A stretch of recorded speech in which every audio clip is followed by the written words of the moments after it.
What's poppin' YouTube? LTH coming at you with a Saturday video. 713 to buy your city. We up in here. H-Town, Texas, stand up. Shout out to all the real Texas fans out there that represent through the good and bad. And I know this us Texas fans been going through it for the past year and a half and stuff, but it's time to move on to week one. Talk a little bit more about Texas versus Colts, but there were some moves that were made. Royce Freeman got released, and once again, Marlon Mack was cut by the Texans. Now, as far as injury report, Mario Addison and Rasheem Green were the only two players on that list, and one is doubtful and the other is questionable. Hell, I wouldn't be surprised if neither of them play, which is understandable because need them at 100% when they play the Broncos next week.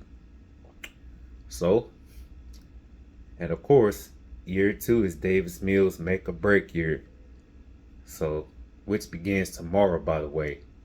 I mean, year two is pretty huge for Davis Mills, a big deal. And I want to see him prove doubters wrong, but at the same time, he's one bad year away from Houston drafting the quarterback in 2023. So, how does Davis Mills prevent that? Just simple consistency and proving that he deserves to be the Texans starting quarterback long term. So, what can Houston do to beat the Colts? You know, Nico Collins got to have a big game because there were talks about him poised to have a breakout year. So, outside of Brandon Cooks, which I understand Cooks needs to ball out as well, but Nico Collins got to ball out, and tight ends got to do their thing, including O.J. Howard, Farrell Brown, and Brevin Jordan. Still had got high hopes for him. I mean, I say this whole offense, got to come out swinging from start to finish because I understand there were times that they were pretty sluggish in the preseason, so gotta get some things cleaned up by tomorrow. Hopefully they got everything cleaned up by tomorrow because the Colts defense are gonna be looking to force turnovers. So the best way to avoid mistakes, protect the football, run the ball with Dameon Pierce, and not to mention the Texans got 5 or 6 rookies starting, and I was hoping to see Kenyon Green in that interior O line, but hey, let's just say that AJ King needs to do his part, or else he can find himself benched for Kenyon Green, who I believe deserves to be in there. So, damn, offense got to be hella aggressive. Take deep chances if you got to attack that secondary. You know, you got to put tremendous pressure on that secondary and that run defense, keeping them on their heels. Because, like I say, they're going to try everything in their power, the Colts defense, to make Davis Mills beat them with his arm and arm only. So, new faces on that coaching staff, and Pep Hamilton is one of them. And to keep the Colts defense on their heels, Hamilton got to mix it up, spread that field, make life easy for Davis Mills. And yeah, Brandon Cooks, yeah, I know he got a ball out. And in the defense, Stingley's gonna be covering Pittman, so gotta kick ass. But that pass rush is gonna be number one thing I'm gonna have my eye on is the pass rush. How that pass rush fares. I get that because the pass rush could be the key to the Texans forcing turnovers. Gotta win that turnover battle if you want to beat the Colts. And yes, I understand that the Colts are the favorites and everybody is writing off the Texans and whatnot, which it's all good. I can't even be mad at them. But Texans defense got to ball out, create sacks, turnovers, and also avoid stupid dumb penalties on both sides of the ball, both offense and defense. Especially like offensive holding and false starts, because Yeah, false starts 5 yards back, but sometimes false starts can really mess up a drive. At that, just like a defensive penalty could give opposing teams multiple opportunities to put points on the board. So, team got to be disciplined. And, and I ain't gonna lie, I am gonna name some Colts, at least 3 or 4 Colts players that could mess around and give Texans fits.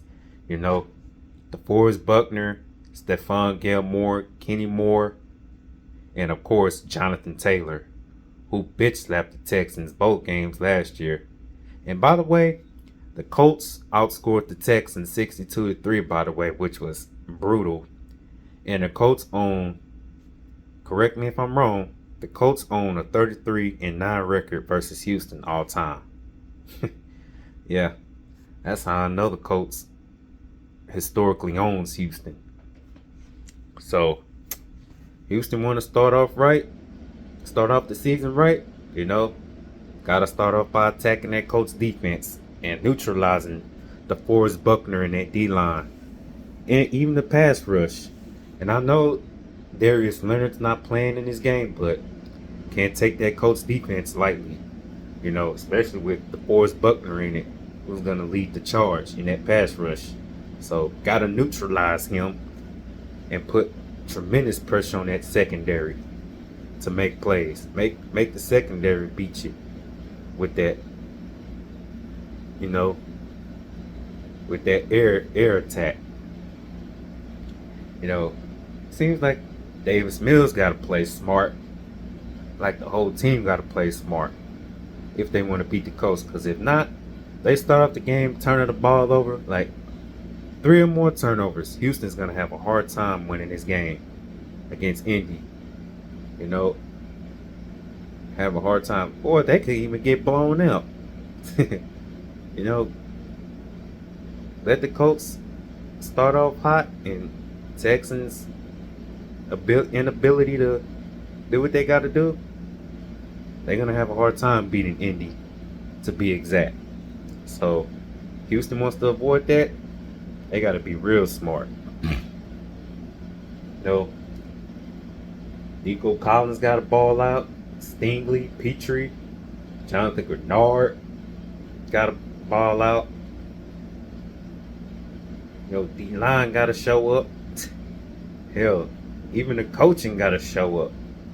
And I'm still glad that Lovie Smith is my head coach of the Texans, but who's going to be running that defense, by the way? Even as the head coach.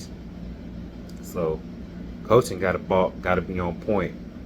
Outsmart the opposing coaching side, such as in Frank Wright. So, how many sacks can three or more sacks are better, and 2 turnovers are better, which should give Texans the opportunity to upset the Colts. And I'm not gonna lie, this game could be a fun game to watch. You know, especially since it's an AFC South battle. Anything and everything is possible in divisional matchups. So, can't take no team lightly at all, especially in division matchups. So, if Houston plays sloppy the whole game, I see the Colts winning this game by 2 to 3 touchdowns. But if Houston can neutralize Jonathan Taylor enough and that Colts O-line, along with neutralizing that D-line with DeForest Buckner, which is going to be huge, by the way, you know, and put enough points on the board when it matters, especially in the red zone, give me the Texans upsetting the Colts by a field goal. I mean, am I getting my hopes up? No. Is it guaranteed? No. Because in the NFL, nothing is guaranteed. So, that's just how I look at it. I mean, regardless, I'm happy for this new era, and I'm thankful for this new regime that this Texans team is undergoing right now. And how many games do I see Houston winning?